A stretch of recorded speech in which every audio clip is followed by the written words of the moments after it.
Everyone, get ready to hear Toby's Tightrope from the Season 3 episode of Thomas the Tank Engine, aka Thomas and Friends. Originally from Trust Thomas and Other Stories, the narrator is George Carlin. Here we go. One day, Percy arrived at the quarry to collect some stone for his freight cars. Snow and frost lay everywhere. There was not a sound to be heard.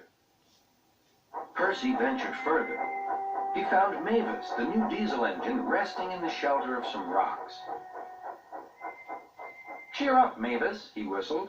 Mavis was still remembering the trouble she'd had with cars. "Manager says I don't listen to advice. He says I've no business jauntering down Toby's line. Toby's a fusspot." "Toby has forgotten more about freight cars than you will ever know," replied Percy. "You must put the cars where he wants them. Then you'll be a really useful engine. Now, if you'll excuse me, I have to take these stones to the harbor." Mavis liked Percy, but she still wouldn't listen to his advice. "Why shouldn't I go on Toby's line?"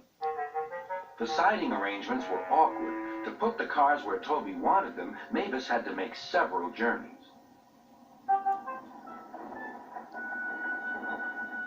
She started making a plan.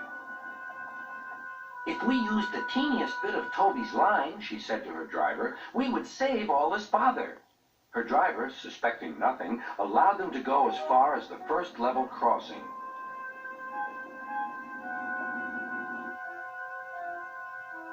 A few days later, the weather changed. As the snow melted, the quarry grew busy again. Some trains were so long that before leaving the cars for Toby, Mavis had to go beyond the level crossing with him. Now for her plan. She would go further down the line without it seeming her fault. "Can you keep a secret?" she asked the freight cars. Yes, yes," they chattered. "Will you bump me at the level crossing and tell no one I asked you?" The cars promised. But while Mavis was away, Toby arrived. He decided to shunt the cars himself. The cars decided to bump him anyway. They reached the level crossing and Toby's brakes came on. This was the signal for the freight cars. On, they yelled. Toby was away, with the cars screaming and yelling behind him.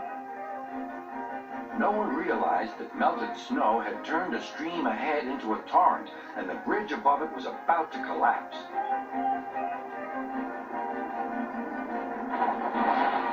The rails were now like a tightrope across the thundering water. Stop! Cried Toby.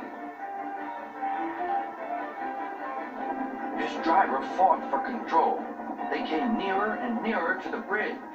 It was all or nothing now. The driver braked hard.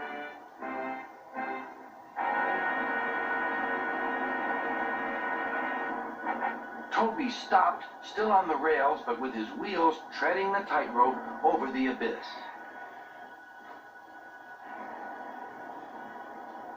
Mavis was horrified and quickly came to the rescue.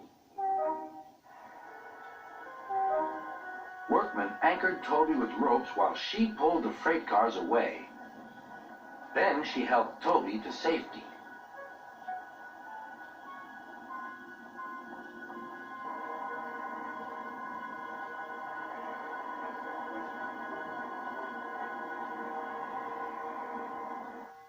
"I'm sorry about the cars," said Mavis. "I can't think how you managed to stop them in time."